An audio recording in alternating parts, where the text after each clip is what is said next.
Are you ready to go off script? Let's see how the Bible challenges the roles the world has written for us. With this episode today, we are beginning a series on overcoming objections to Christianity. To start with, we want to address the criticism often leveled at Bible-believing Christians today that our perspective on salvation is too narrow-minded and exclusive.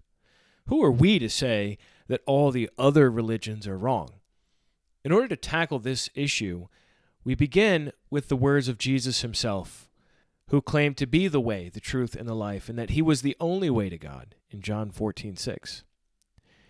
The simple fact is that if we remain committed to Scripture, then the question is not, is Christ the only way to salvation, but how is it fair that Christ is the only way to salvation? What about the old lady in Fiji who never got a chance to hear about Jesus? Whether you've wrestled with this yourself or others have brought this as an objection to you, I encourage you to listen in as we discuss 5 potential answers to this question. How is it fair? And what does God plan to do? Here now is Off Script episode 17, Is Jesus the Only Way to God? Today we're talking about the subject of exclusivism, and in particular the exclusive claim that Christianity offers the only way to salvation. And we get this idea from John 14:6, where Jesus says, I am the way, the truth, and the life. No one comes to the Father but through me. And so what we find here in this statement, but also in the rest of the Gospel of John, is Jesus saying over and over that he is the one the Father has sent, that we have to come through him to the Father. And in particular, this statement I just quoted where he says, no one comes to the Father through me, is saying it both in a positive and a negative way. So he is the way, the truth, and the life, and there is no other way. And so from a biblical point of view, as Christians, we are stuck with this. I mean, there's really not, if we're going to be faithful to the Bible, there's really not any way around this line of thinking about salvation, that it is exclusive and Jesus is the one God has sent to save us. You know, like it says in John 3:16, for God so loved the world that he gave his only begotten Son to save us from perishing and get eternal life, right? So that's the means God has provided. And yet in our society today, this way of thinking is considered to be very narrow-minded and very offensive, because how are you to say that there's not some other way? Are you saying that all the other religions in the world are wrong? Are you saying that all Muslims are wrong or all Hindus are wrong? What do you guys think about this question? And have you ever had any conversations with people about this subject before? I think this is an objection that comes up quite often, which is why we're addressing it here. But yeah, you know, when I talk about my faith, I was talking to Rose earlier today, and I was dating a girl and was trying to share my faith with her. And this question was one that really got us stuck. And I wasn't equipped at the time to talk about it. Oh, I said some things. I talked about the resurrection and what sets Christianity apart. But at the end of it, she wasn't convinced. And that wasn't really what annoyed me about that situation and how I handled it. It was that I felt like later on that I could have done such a much better job. And, you know, in talking with other friends about this, yeah, it definitely comes up a lot. And I think that's a symptom of, I don't think people had this objection too often back in 30, 40, 50, 60 years ago. Mm-hmm. I think this is a product of, you know, this age that we live in where truth is relative, and it's been amplified in the times that we live in. Mm-hmm. I had a discussion with a lady from it was an organization I was volunteering for, and they were very like Eastern minded, very influenced by Hinduism and those sorts of ideas. And I knew this going into it, and I was having my interview. It was just to do volunteer work, but I was having my interview over Skype with this lady, and she did ask me like where I was from a faith standpoint, and I kind of knew it was going to come, but she was very closed off to me when I said that I did believe in one truth, and definitely tried to maneuver herself into more like a superior position, because she said, well, we accept everyone. And I said, I will certainly be tolerant and respectful of other people's positions, but that does remain. It's the idea that truth is greater than your beliefs. And it's not your beliefs that are constructing truth. Yeah, the truth is bigger than your beliefs. Yes. Yeah, you don't want the tail wagging the dog. And also, I would take comfort in that. I am a flawed human. I don't want to create my own truth. I think truth and sort of the moral code and how you live your life has to come from outside of you, or else you're your own God. And we see what happens when people live out their desires and people screw up their lives. I've screwed up my life, I take comfort in the fact that there's a truth outside myself. When you were talking about this woman and this conversation you had with her, I couldn't help but thinking that she has her own truth. Her truth is probably something like all religions are the same, basically, or they're all equally valid. Whatever makes you happy. That's the truth that she was pushing on you. Mm-hmm. So it's really not all that different. I think we are all fundamentalists at heart. We really are. It's just the question is, what is the fundamental you hold to? For example, are you a pluralist? That is somebody that thinks that, like I just said, all religions have equally valid truths, and that you have your truth, I have my truth, and I should not try to change what you believe. You should not want to change what I believe. And we're all going to be okay in the end. Well, that itself is a narrow-minded belief system. And anyone that comes up against that, like, I don't know, half the world, just off the top of my head, that's the Christians and the Muslims combined, is half the world. And they say, well, actually, our ancient faith tells us that we have one way and the other ways are wrong.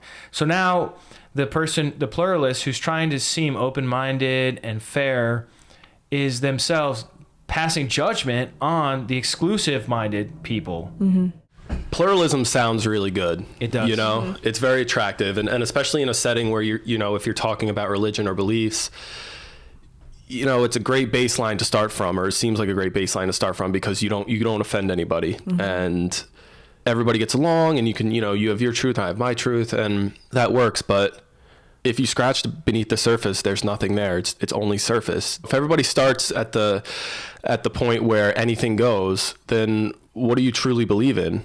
You'd have to be a very confident person to believe that the truth that you've constructed within your own mind, based on an amalgamation of different religions and stuff, is the truth. Well, in the very course of concocting that amalgamation, you are passing judgment on the traditional adherence to each of those respective faiths. Right, you're discarding certain things. You're saying, I like this part of Islam, but I reject the rest of it.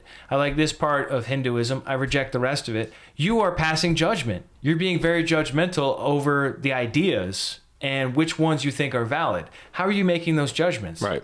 It's just based on preference. So if you're going to be pluralist-minded, it often only can survive so long as you are ignorant of what the various faiths actually teach. I'm not trying to be mean-spirited here. What I'm talking about is the facts. So, for example, Christianity believes that Jesus died by crucifixion on a Roman cross, and somehow or other, different Christians would put different spins on this, but somehow or other, because Jesus died, we're saved, or we have the ability to be saved. God has opened up salvation for us through the shed blood of Christ. Mm-hmm. Islam teaches that Jesus was never crucified. Judaism teaches that he was crucified, but it doesn't do anything for our salvation at all. At best, Jesus is a prophet who got executed by the government. At worst, he's a false prophet, somebody who was falsely making claims, and he got what he deserved. Mm-hmm. There's no way to make all three of those perspectives to be the same. Right. And that's because religions are more complicated than just a set of values. If Muhammad never went to Medina and cleared out the idolaters, if he never went to Mecca and waged that war, you don't get Islam. If Jesus didn't actually ride into Jerusalem and end up crucified, and God didn't raise him from the dead, you don't have Christianity. Christians will tell you don't even have Christianity. Like Paul, he says, if Christ is not raised, then we're of all men most miserable, right? So I would rather have a good listener than a narrow-minded pluralist who claims to be open-minded. In other words, I'd rather have somebody that would listen to what I actually believe than somebody that's going to tell me, oh, well, that really just means this. And you're really being too narrow over here. Be like, hey, you're not really accepting me. I feel like what you're really doing is saying that I'm wrong and you're right because I have to think like you. And that's exactly the thing they're condemning. Yeah. So I don't think that works. Pluralism is designed to not be able to be pinned down. And it's kind of a weasel move, like it's an out and it's a social crutch, if you will, to talk about religion without really talking about religion. Or without committing. Right. Yeah, it's very open-ended. There's no lid on it. There's no lines.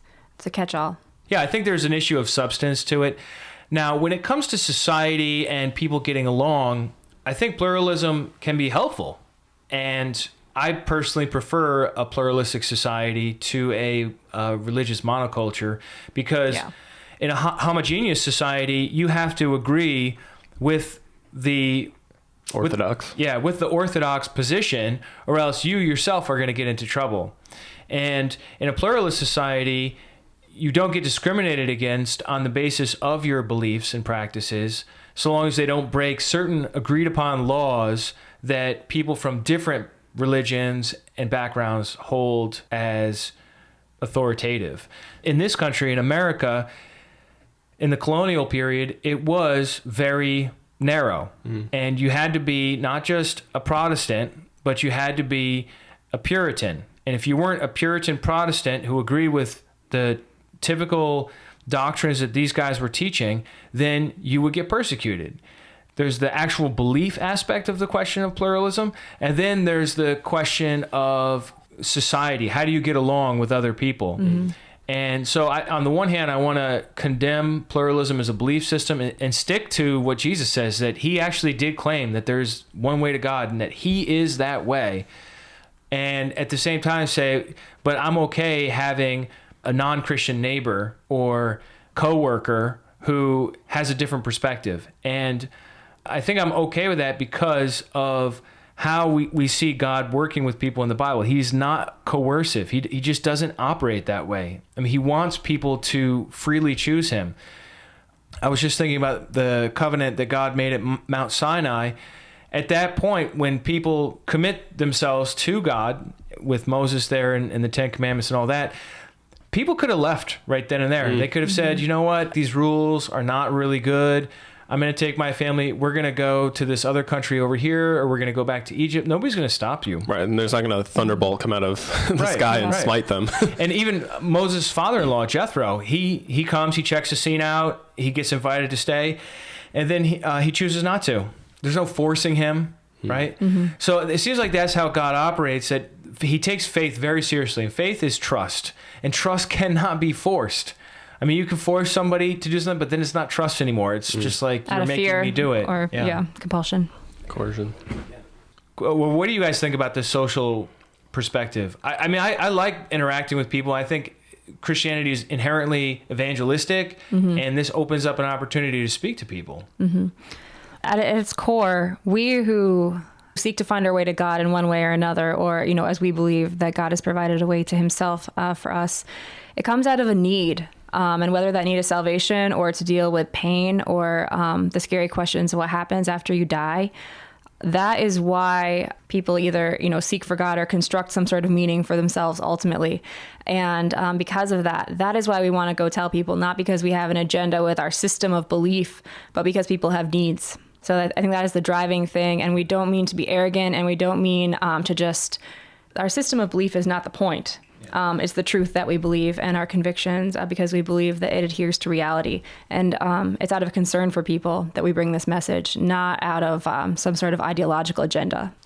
Let's talk about the question of geography. Sometimes people will say the only reason why you're a Christian is because you're born in America, or the only reason why you're a Muslim is because you're born in Pakistan. And there's an undeniable force to that question. You look at certain countries, and they do tend to have more people. Like India has a ton of Hindus, whereas Japan does not. And people that are born into religious families do tend to adopt the views of their parents. But the problem is with that line of reasoning is it's too powerful. say it's an atheist who's bringing this up. They're like, well, the only reason why you're a Christian is because you were born in America to Christian parents. Then you can turn back on them and say, well, the only reason why you're an atheist is because you live in the 21st century in a post-Enlightenment context where all truth claims have been dismissed by Nietzsche as power grabs. So you're just falling in line with the cultural moment into which you were born. So your atheism is invalid too. Yeah, I wouldn't say it's too powerful. I would say it's too all-encompassing, because you can make that argument for anything. And if an atheist would say that to me, I would be like, you're absolutely right. As a kid, I was brought up in it, and I had no choice. I took the biblical paradigm for granted as truth when I was a kid.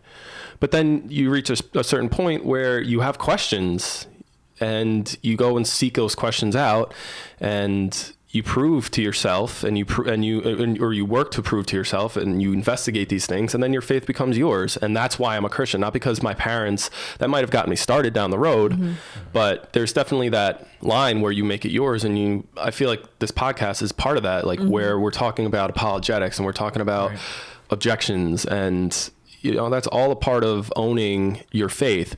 And there's so many people that grow up Christian and turn away for whatever reason. Right. What about our mutual friend Ali, who grew up Muslim in Pakistan, and now he's a Bible-believing Christian in America? Yeah. So one man just disproved that whole theory. I mean, he's supposed to still be a Muslim. He was born and raised in Pakistan. And he was a Muslim.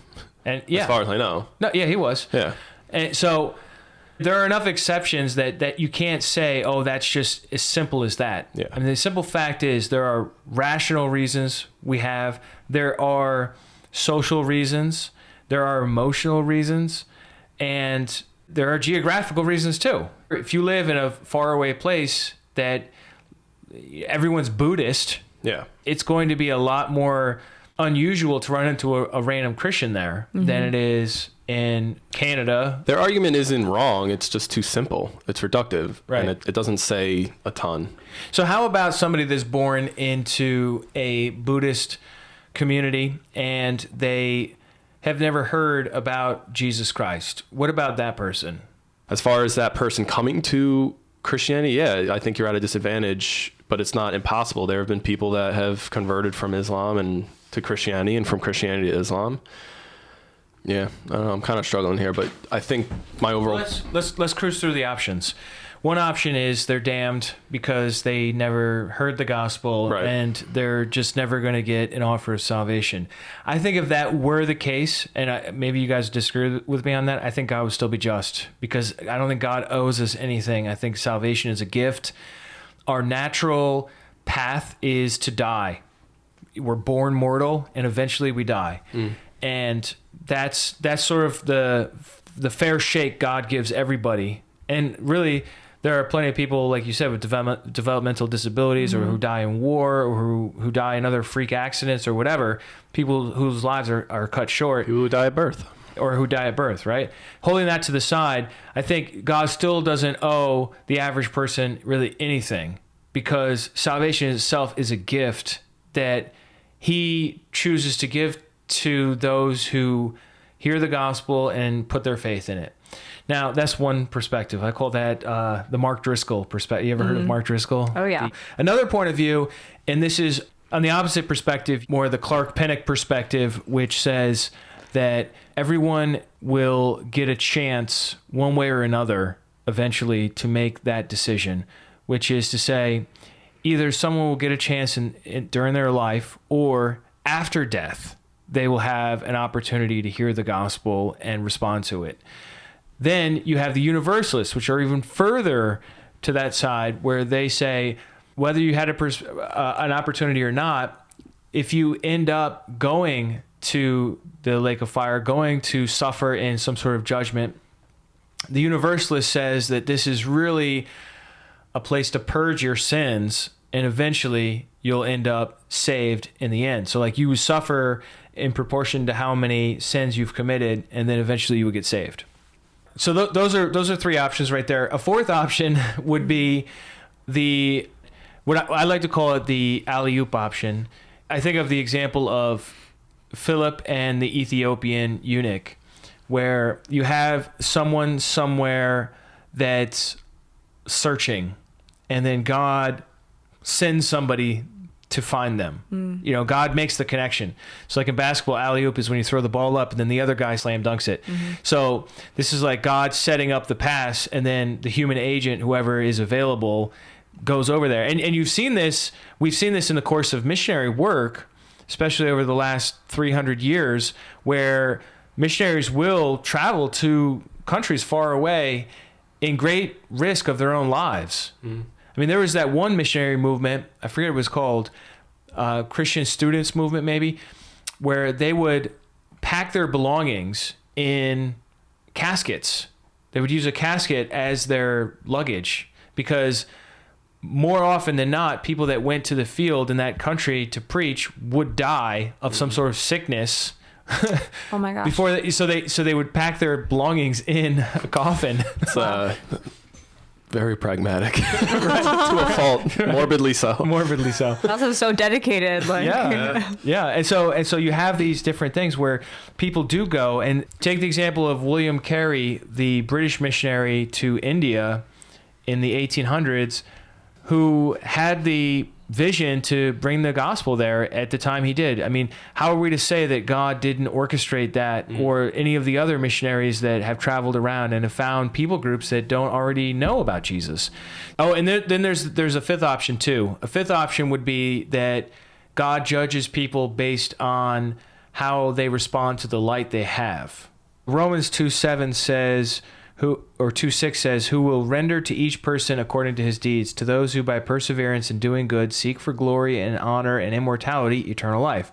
But to those who are selfishly ambitious and do not obey the truth, but obey unrighteousness, wrath, and indignation. And it does seem to be the case from Romans 1 as well, that the Apostle Paul teaches that everyone does have general revelation, in the sense that you can look at creation and infer God's existence. And so you might not know the name of Jesus, you might not know the gospel message, but you might just know that God exists based on looking at the stars, at creation itself, and then live according to the light that you have. Now, the objection to this is to say, yeah, well, Jesus still said he's the only way. It doesn't sound like Jesus is the only way if you can just be a pious Buddhist and then in the end get saved and enter into the kingdom in the time of resurrection. Well, what if God applies the work of Christ to that person? Kind of like Abraham. Apart from that person knowing about it. If you're talking about the noble savage, this is somebody that doesn't have anything by which to construct a belief. He just sees the stars. He sees the sun. He sees that the sun comes up every day, which is a promise in the Bible. I have no problem believing that if that man were to die, that God would impart and imply Christ's work to his life, even if he didn't understand, the theological mechanisms that underpin Christianity. As far as God's mercy goes and my understanding of the Bible, I don't think that bars that man from, you look at Jesus on the cross, where he told the guy that was getting crucified with him, and there are different interpretations of this passage, but, I say unto you today, you will be with me in paradise. That guy didn't live his life. Do you think God or Jesus in that situation imparted salvation to that guy? Yes. Yeah. So there's theology to Christianity, but if you're not exposed to Christianity and you have no chance to develop it, I don't think that bars you from receiving salvation. Going on a little further in Romans 2, where you were reading from earlier, Sean, there are some interesting verses, and it does talk about those who have not heard, and basically talking about Gentiles. But I'll read Romans 2:14 through 16. Yeah, that's good. He says, for when Gentiles who do not have the law by nature do what the law requires, they are a law to themselves, even though they do not have the law, presumably like through conscience. They show that the work of the law is written on their hearts, while their conscience also bears witness, and their conflicting thoughts accuse or even excuse them on the day that when, according to my gospel, God judges the secrets of men by Christ Jesus. So with the language in there, that basically through their conscience and the law being written on their hearts, this may be enough to accuse or even excuse them. So there is hope there that for knowing what you know, which may be incredibly limited, you do have the testimony of God's works before you. We do have this here, that if you take the law of God that is written on your hearts, take your conscience, and do the best that you can, seeking after God and seeking to live righteously, that there is hope of being, to use the word here in the ESV, of being excused. There's also the question of human agency. There is the Great Commission in Matthew 28. We are called to go out into the world. and the Bible is translated into something like 550 languages, and there's almost 3,000 languages that have a portion of the Bible. I think the people that we're talking about, where there are these grand sort of the noble savage exception, it's a very narrow band. Not to say that they don't matter, they certainly do. If you live in the first world, or if you lived in the third world, a vast majority of people who want to compare different belief systems against each other and different belief systems against historical evidence have the wherewithal to do it. Maybe not a vast majority, but like if you're dirt poor in India, and you can't read, like there's a lot of people like that. So I would step back on that a little bit. But for people in the modern era, there are resources and ways to seek truth more so than any other period in history. Mm-hmm. Yeah, definitely. And when it comes to the question of what's God going to do with people who never got a chance to hear, I don't think any of us want to say that we're confident we have the answer to that question. Right. I honestly don't know what God's going to do. I gave you 5 options there. Maybe they don't have a chance, and that's too bad. They missed the boat, and now they're just going to be dead forever instead of enjoying the kingdom. Or on the other end, maybe they'll have a chance after death to hear the gospel. In fact, I've even heard one theory, which is kind of out there, but it's the idea that all those who have died without a chance, especially those who like die in childbirth or something like that, or have mental difficulties, disabilities, that they would be those resurrected in the millennium, and that they would have a chance there to respond one way or another. And it's like, well, who knows? But somehow or other, if God is just, and that's really what's driving this whole objection, that's not fair. Yeah. Mr. Christian, it's not fair for you to say Christianity is the only way, because what about those who never hear about Christianity or who only see bad examples of Christians? Like this one guy I met that was beaten by nuns, and he was just so emotionally triggered by even just the thought of Christianity that he flew into cursing and carrying on just by bringing it up. So you have all different kinds of perspectives. And look, in the end, we know that God is just. We also know that God's very merciful. I'm confident that he's going to figure out what's the best solution for this question. I think it's interesting to talk about. I think it's fine to talk about. But in the end, I think I think there are plenty of scenarios that we've just enumerated here where God would still be just, and yet there would be people who haven't had access yet. So I don't think the question is as strong as it sounds because of that. Because he's God. He's got a lot of capability to solve different kinds of problems, and that all that capability isn't contained in the Bible. I mean, there are grand questions that you don't have the answer for, and that's okay. Yeah. At least for me, I can speak for myself. That's okay. That there are these grand questions out there. God doesn't tell us everything, but he does tell us to go out and preach the gospel. And we have that, and we know that it is important to share the hope that we have and the truth that we know. Those who typically bring up the objection, oh, you Christians, you think you know everything and that only your way is the right way, that whole line of thinking. Usually those are the kind of people that do have access to Christianity. Yeah. Right? And so they're not in the category of the noble savage. They're living with access. If they're talking to a Christian, the access is right in front of their face. Yeah. And so they don't get out of jail free card.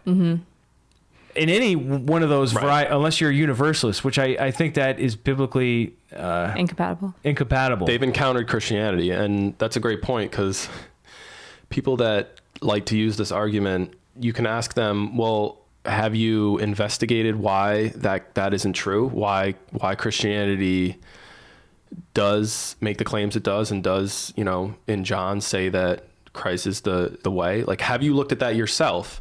Or is this just an easy kind of scapegoat argument to push back against, beliefs where they actually matter, where you have to invest yourself and sacrifice things and create boundaries? Yeah, well, if you haven't looked into it, then you don't really know one way or another. Right, and it's kind of a weasel move to say if you have looked into it and you don't believe it, sure, use that argument. But like if you haven't, then that's just kind of an easy way for you to discount my faith and what I believe, because I've done the work and put it in and looked at these things. Yeah, it's a smokescreen. Mm-hmm. Yeah. So when we look at Jesus, we see that he says, I am the bread of life. I am the light of the world. I am the door. I am the good shepherd. I am the resurrection and the life. I am the way, the truth, and the life. No one comes to the Father except through me. He says, I am the vine. You are the branches. He who abides in me and I in him, he bears much fruit, for apart from me, you could do nothing. I mean, look, either Jesus is a megalomaniac or he's the one God sent to save the world. Mm-hmm. And it's kind of funny, but Jesus says he's the way to God. If we respond, I don't think so, I'll find my own way. It's like a man drowning in the middle of the ocean. He's gone days without food or water. His lips are chapped. He's got salt sores all over his body. His forehead and ears are burnt from the sun. His muscles exhausted. His body shivering and cold with sharks circling around him. And suddenly a boat pulls up and throws him only one rope. And does he say to that rescuer, how dare you only provide one option? I'll find my own way out of this. Thank you very much. No, of course not. Look, God offers a way of salvation. He's not doing that because he's trying to be narrow or exclude other people. He's doing it because that's the way he chose to save all of us. And it's always been inclusive from the beginning. You think about the Ethiopian eunuch. This guy gets the gospel right away in the first century. He didn't have to wait for some sort of evangelism effort to travel to Africa with missionaries to preach to him. Ethiopia gets Christianity right away. Mm-hmm. So what is that? Well, that's God saying, look, you're looking, I want to give to you what you're looking for. I mean, he's reading Isaiah 53, one of the clearest prophecies of the crucifixion that we find anywhere in the Bible. And Philip simply says to him, do you understand what you're reading? He says, how can I unless somebody explains it to me? And right from there, he preaches Jesus. The guy believes right away. Nobody just believes right away. That man had been working towards it. Yeah. Why does he even have Isaiah? He's right. African. He's not Jewish. So, something has been drawing him. And you see that all throughout the book of Acts, where you have these Gentiles. The controversy between Paul and the synagogue people is always over the Gentiles, because the Gentiles were coming to synagogue and they were listening in. And as soon as it's almost like God was preparing them for the gospel. Because as soon as the gospel comes in, boom, they jump on board. And then the establishment gets angry and jealous. For that very reason. Right. So when it comes to this whole issue of, is God being fair with how he deals with salvation, which is really what we're talking about here, I think we have to back it up and say, look, God has made a way of salvation, the way of salvation. Wouldn't a more proper response be thank you than I can't believe you just did it this way? The crazy thing about this gift too, that this way of salvation, is that it's not just a bunch of rules. It's already done through the sinlessness of Christ. So different from other religions that are trying to build a ladder up to God. God lowers us a rope and, lifts us up right away. It's through the work of Christ. So the gift that we have is tremendous. And, no matter what color it comes to us in, it's an expensive gift, at the cost of Christ's life, and should be received with great humility and thanksgiving. And at the other end of that is the notion that to receive salvation, there are certain things you have to do, and you have to own your faith, and you have to stand by your faith, and you have to stand over time. And that comes at a cost. And there are things that God requires us to do, but would you really want salvation without that? Like, not that you're earning your salvation, but you're invested in it and it's a part of you. It's not something that you can believe 40 different things from 8 different religions. And then, you constructed it and you were true to your own code, and here you go, here's salvation. That to me is cheap. And there's no sort of investment there on behalf of your own self. Mm-hmm. when I think about the exclusivity of Christianity, Sean mentioned the drowning man, but I think about like the polio vaccine.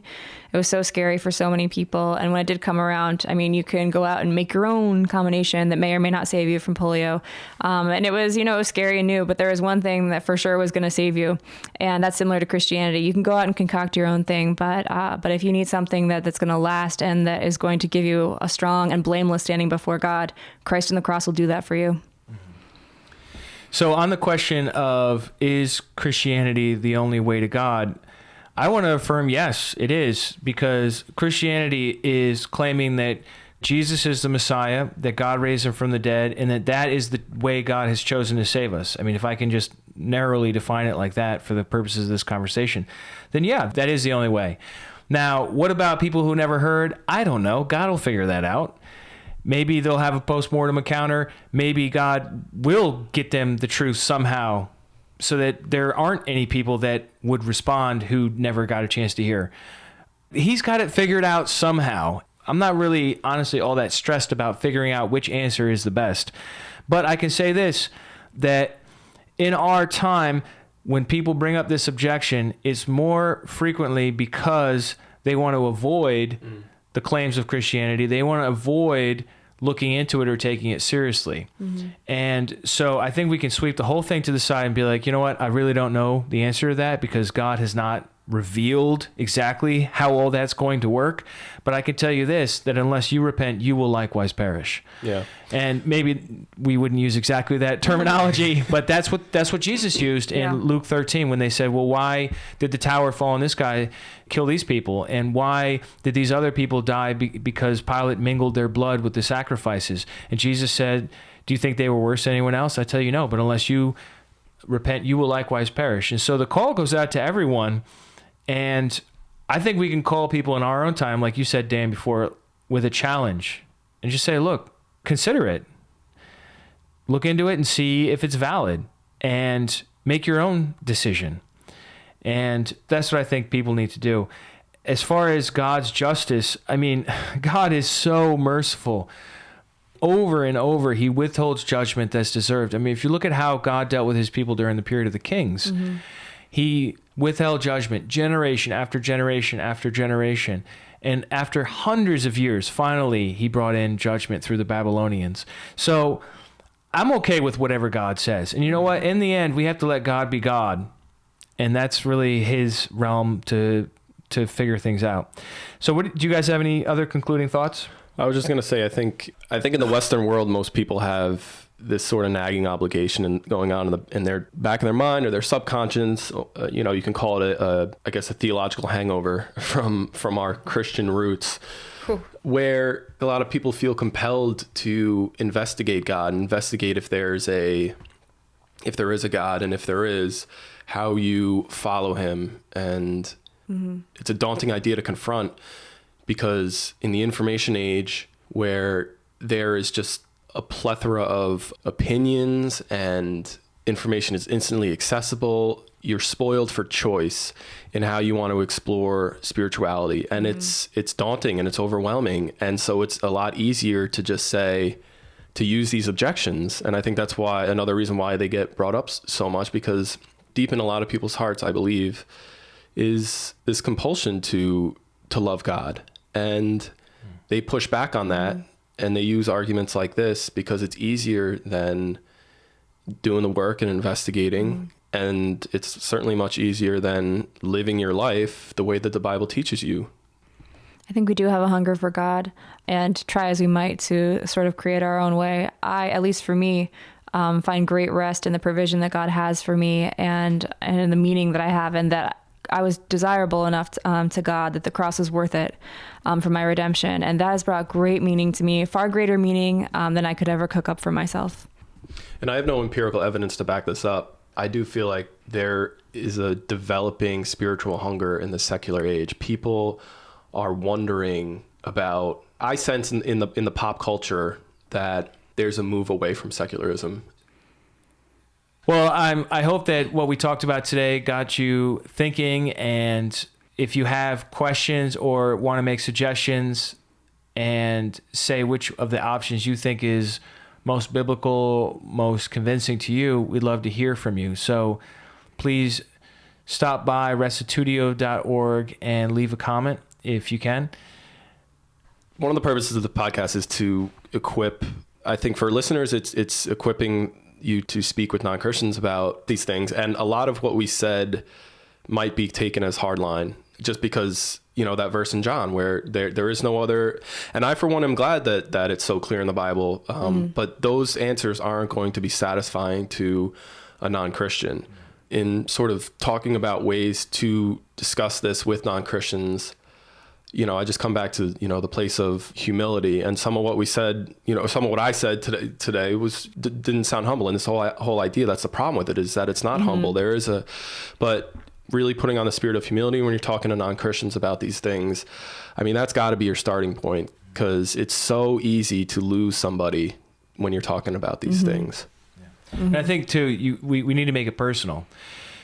If we're talking about the old lady in Fiji who never had a chance to hear the whole time, I don't know how much profit we're going to have in that conversation. But if we say to the person, hey, look, I realize there's a question about that, but what about you? What do you think? How does this relate to you? Since you do have access, what do you think? Do you believe in God? What do you think about Jesus? Generally people in our culture like Jesus. So I feel like that's a great starting point. And just bringing it into the real world. Let's stop talking in metaphors and sort of rhetorical arguments. Let's get personal. I think that's a great way to get part of the way there. Yeah. And we realize exclusivity can be a big stumbling block, but share the gospel with love, share the gospel with humility. You're not out to win arguments. You are out to win people to Christ. So we love you guys. Please comment, join the conversation. Have a great week. Cheers. Thanks for listening.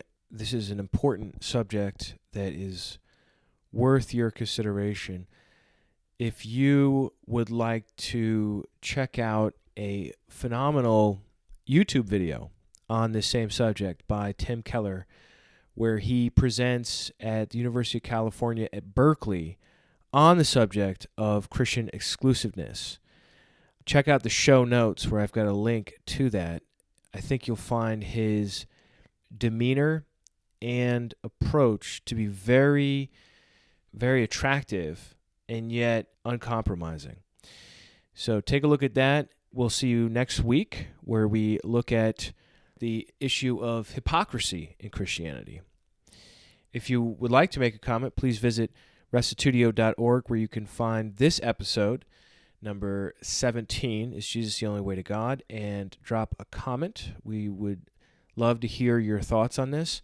Also, if you haven't already, please review us on iTunes or Stitcher so that others can find this podcast and be encouraged to love God, follow Christ, and seek truth wherever it leads. Thanks for taking some time out of your day, and remember, the truth has nothing to fear.